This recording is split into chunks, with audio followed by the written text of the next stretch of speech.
কিন্তু তুই মরে যাবি। তুই মরে যাবি। গাবি বলছে ওরে মূর্খ, আমি মরবো না কিন্তু তুই মরে যাবি। বলছে কেন? বলে ওরে পাগল, এ জগতে যার ঘরে মালিক থাকে তার আর কোনো মরণের ভয় থাকে না। বলছে যাক, এই বনের মধ্যে ঘাস খেতে খেতে যখন সন্ধ্যা হয়ে যাবে, আমার মালিক যখন বুঝবে যে আমি বাড়ি যাই নাই, তখন আমার মালিক কি করবে জানিস? একটা হাতে আলো নিয়ে এই বনের মধ্যে আমাকে ডাকবে। আর যেই না আমার নাম ধরে গাভী গাভী বলে আমার নাম ধরে যেই ডাকবে, আমি বুঝতে পারবো আমার মালিক আমাকে খুঁজতে এসেছে। আমার মালিকের কণ্ঠ শুনে আমি যখন হাম্বা হাম্বা করে চিৎকার করে ডাকবো, আমার ডাক শ্রবণ করে আমার মালিক যখন আমার কাছে আসবে, আমার কাছে আসার পরে আমার পাশে আমার মালিক যখন তোকে দেখবে, তখন আমার মালিক মনে করবে যে তোর কারণে আজকে আমার এই অবস্থা। তাই আমার মালিক সুকৌশলে আমাকে তুলে নিয়ে যাবে আর তোর যাতে মরণ হয় সেই ব্যবস্থা করে যাবে। তাই আমরাও বাবা এই সংসার পাকে আমরা ঘুরছি, আমরাও কচি কচি ঘাস খাচ্ছি। কচি কচি ঘাস আমাদের সম্মুখে পড়ছে, আমাদের পিছনের কথা আর মনে থাকছে না।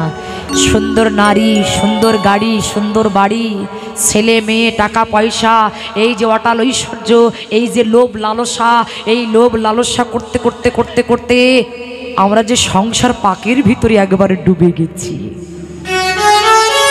এই সংসার পাকের ভিতরে ডুবে গিয়ে যদি কোনো ভাগ্যবান, কোনো ভাগ্যবতী একবার কোনো দিন কোনো প্রকারে শ্রী গুরুদেবের চরণ আশ্রয় করে যদি একবার বলতে পারে গুরুদেব, একবার কোনো ভাগ্যবান, কোনো ভাগ্যবতী ওই যদি মালিকের চরণ আশ্রয় করতে পারে, গুরুদেবের চরণ যদি আশ্রয় করে একবার যদি কেউ বলতে পারে গুরুদেব আমার এই দেখো যৌবন মনোপ্রাণ আমি সবই কিছু তোমার চরণে অর্পণ করে দিলাম।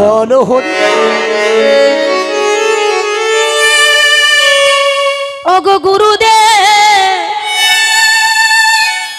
তুমি এইবার মরে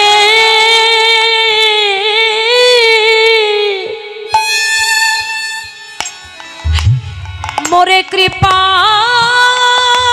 করু। ওগো গুরুদেব,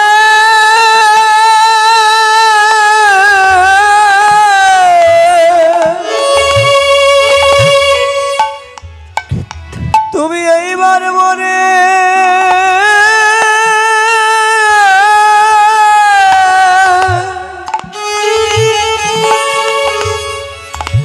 কৃপা করো। ওগো তুমি করিলে কৃপা,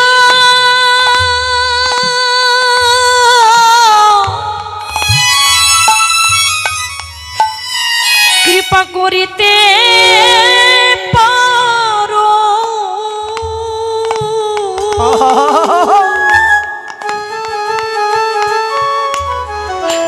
দয়াল গুরু এইবার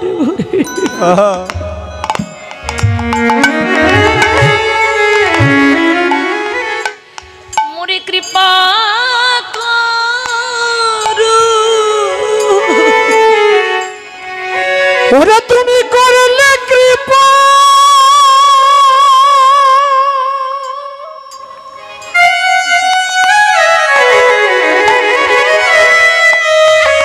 তুমি করলে কৃপা,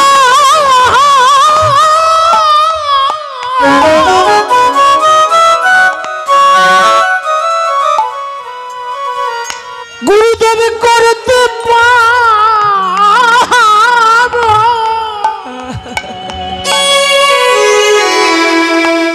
ওরে এইবার মরে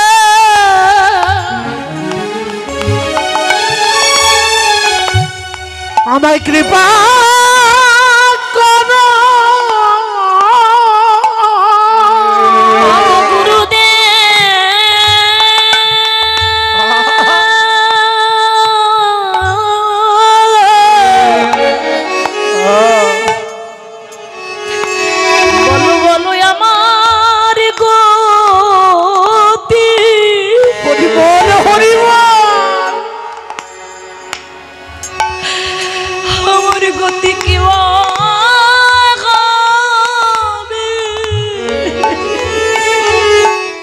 ওরে ভালো ভালো আমার গতি তাই গৌর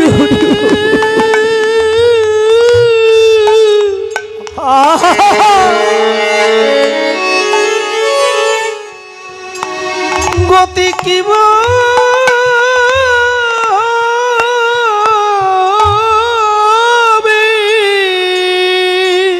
ও গো গুরুদেব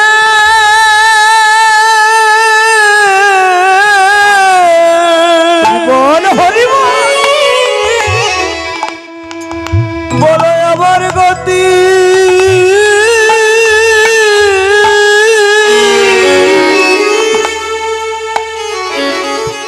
ওরে কি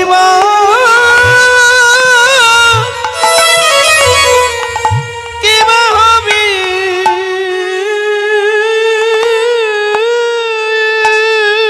আমি যে কামে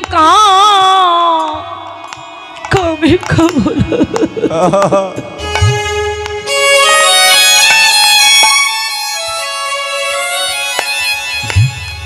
ওরে মেতে রইলা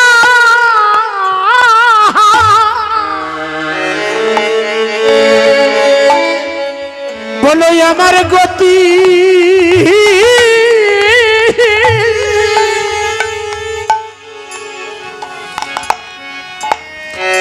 ওরে কিবা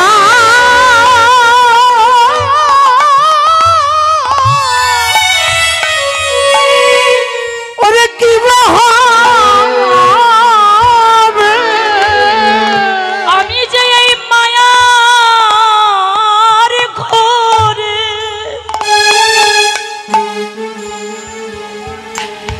মায়ার ঘরে মেতে রইলাম গুরুদেব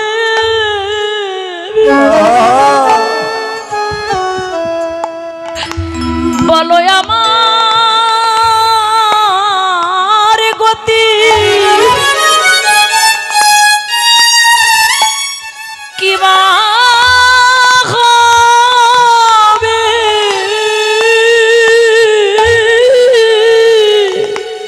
ওরে আমি কামে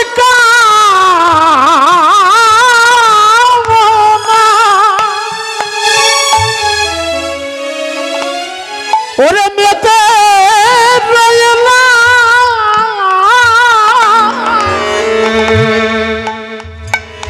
বলে আমার গতি কি হইবে তুমি এইবার মোরে কৃপা করো তুমি এইবার মরি কৃপা করো তুমি করিলে কৃপা করিলে কৃপা করিতে পারো তুমি এইবার মোরে কৃপা করো তুমি করিলে মরিলে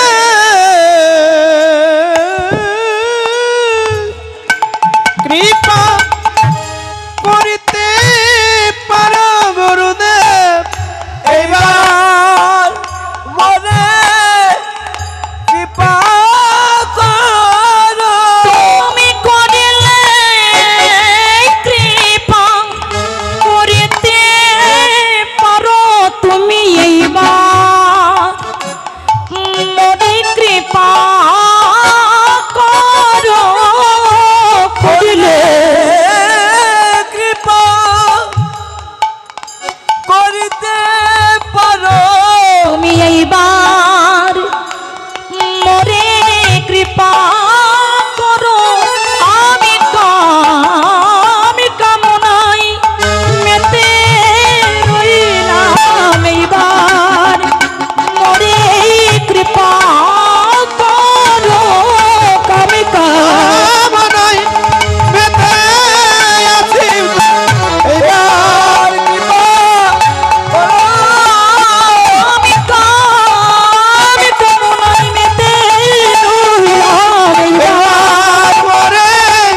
কৃপা কর চলো কাঙাল বলে দিও না ফেলে এইবার মরে কৃপা কর কাঙাল বলে দিও না ফেলে এইবার মরে কৃপা কর কাঙাল বলে দিও না ফেলে এইবার মরে কাঙাল বলে দিও না ফেলে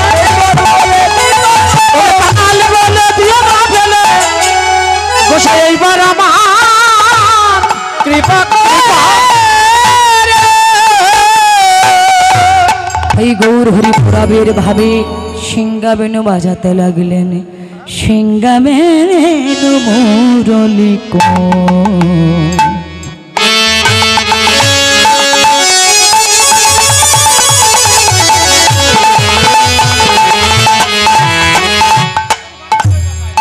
রসরাজি গো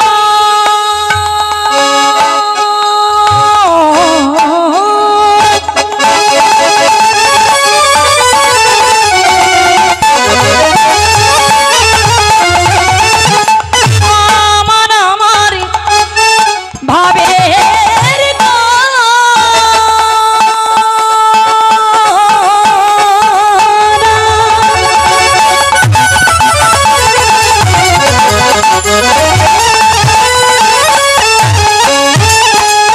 আমার আমার প্রাণ গোরা গো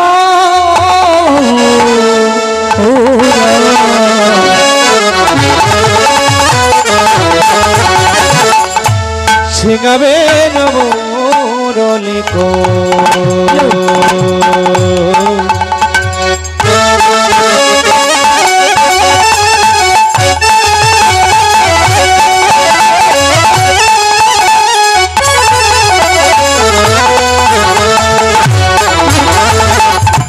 করিয়া জয় ধনী হই হই বলিয়া গোরা গোরা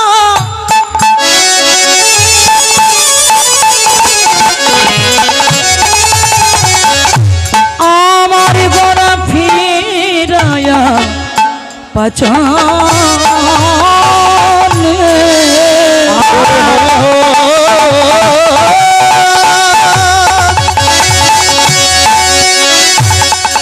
বলিয়া গোরা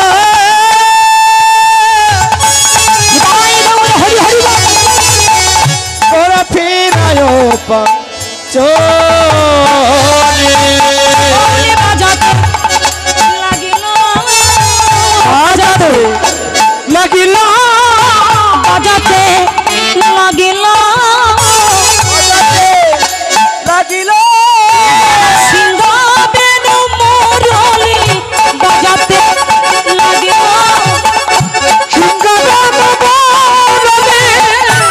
বাজাতে লাগিল সিংহ বেনু মুরলি বাজাতে লাগিল সিংহাবেনু মুহুরলি বাজাতে লাগিল রামের ভাবে বিমর হয়ে বাজাতে লাগিল ওরাদের ভাবে বিমর হয়ে বাজাতে লাগিল সিংহ বেনু মুরলি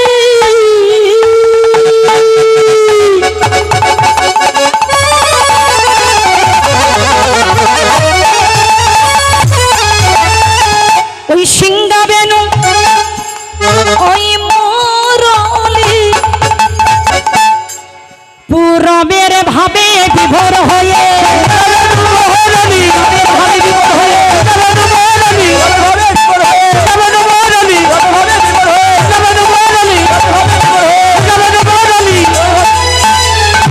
বাজাতে লাগিল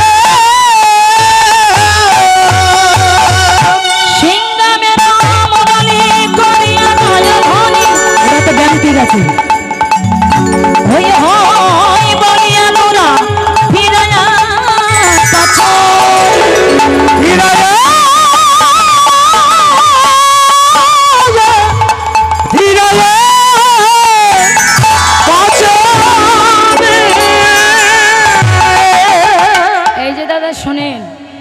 বাসা তালা দিয়ে আমার ভাই তো ব্যাংকে গেছে। আপনারা তো আগে থেকে বলেননি। কি বললেন? সিংহাবেন মুরলী করিয়া জয়ধ্বনি, হই হই বলিয়া গোরা ফিরাইয়া পা চুনি। রাধে রাধে। এই যে গৌরহরির সিংহাবেন মুরলী বাজাচ্ছে, তাই না বাবা? আপনারা বলতে পারেন যে ভগবান শ্রীকৃষ্ণ যখন বৃন্দাবনে ছিল তখন তিনি বেণু মুরলী বাজিয়েছিলেন, কিন্তু নবদ্বীপে তিনি গৌর হরি এসেছেন, গৌর হয়ে এসেছেন। তাহলে এখানে তো কোনো সিংহাবেন মুরলী নিয়ে আসে না। তাহলে নবদ্বীপ হচ্ছে লোকানো ব্রজ আর বৃন্দাবন হচ্ছে প্রকাশ ব্রজ। কি নবদ্বীপ হচ্ছে লোকানো ব্রজ আর বৃন্দাবন হচ্ছে প্রকাশ ব্রজ। তাহলে গৌর হরি সিংহাবেন মুরলী কোথায় পেলেন? কেন? গৌরীর অন্তরে কৃষ্ণ, বাইরে রাধা ভাব।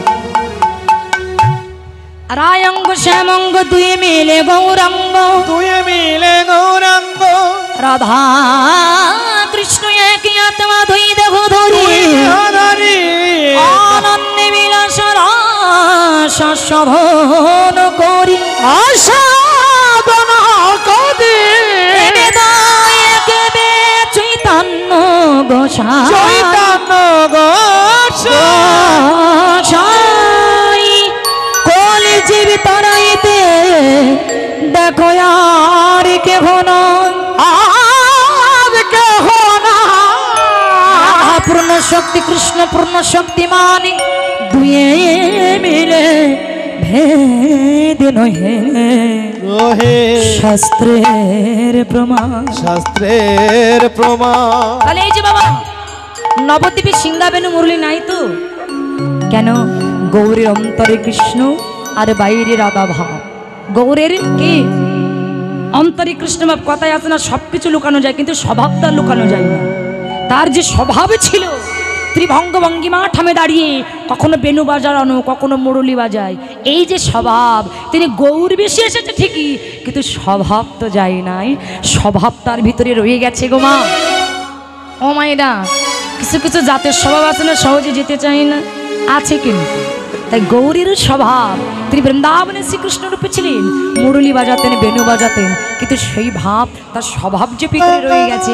তাই সেই ভাব নিয়ে গৌর হরি আজকে এই নবদ্বীপের মধ্যে সেই ত্রিভঙ্গ ভঙ্গিমা টামে দাঁড়িয়ে গৌর কি করছে? সিংহাবেনু মুরলী নাই, তাই সিংহাবেনুর অভাবে এই হাত দুখানা যদি বদনে নেওয়া হয় তাহলে কি হয়? আজি বদন বাজাইছে, বদন বাজাইছে, বদন বাজাইছে, বদন বাজাইছে, বদনে হস্ত দিয়ে বদন বাজাইছে, ওই বদনে হস্ত দিয়ে বদন বাজাইছে, বদনে হস্ত দিয়ে বদন বাজাইছে, বদনে হস্ত আহা সিংহাবেনুর মতো করে, বদনে হস্ত দিয়ে সিংহাবেনুর মতো করে বদনে বাজাইছে, সিংহাবেনুর মতো করে বদনে বাজাইছে, সিংহাবেনুর মতো করে বদনে হস্ত দিয়ে বদন বাজাইছে, বদন বাজাইছে। তাহলে কি করছে? মানে সিংহাবেনুর মতো করে আজকে বদন বাজাচ্ছে। এই যে হাত দুখানা বদনে দিচ্ছে, তাহলে কি হচ্ছে? তাহলে বদন বাজাচ্ছে। কিন্তু এখানে বৈষ্ণব কবি পদকর্তা বললেন কি? সিংহাবেন মুরলী করিয়া জয় ধ্বনি, হই হই বলিয়া গোরা ফিরাইয়া পা চুনি। এই জায়গাটা লক্ষ্য করবেন। আচ্ছা বলুন তো বাবা, হই শব্দ কবার ব্যবহার করা হয়েছে, কয়বার? এখানে কি বললেন? হ্যালো বলছে হই হই, তাহলে হই শব্দ কবার ব্যবহার করা হলো, কয়বার? আস্তে, দুইবার। তাহলে যিনি পদকর্তা, যিনি পদখানা রচনা করেছেন, সেই বাসুদেব ঘোষ মনে মনে চিন্তা করলেন যে আমার হাতের লেখাটাকে আজকে ভুল হয়ে গেল কেন? না, এখানে দুইবার হই হই শব্দ বলা হয়েছে। তিনি জানে যে এক শব্দ যখন রাখালেরা ঘটে যায় তখন একসঙ্গে হই হই করতে করতে গোচারণে চলে যায়। তাহলে এখানে হই শব্দ একবার হবে, দুবার হলো কেন? দুবার হলো কেন? পদকর্তা বাসুদেবী ঘোষ মনে মনে চিন্তা করলেন যে নিশ্চয়ই আমার হাতের লেখাটা ভুল।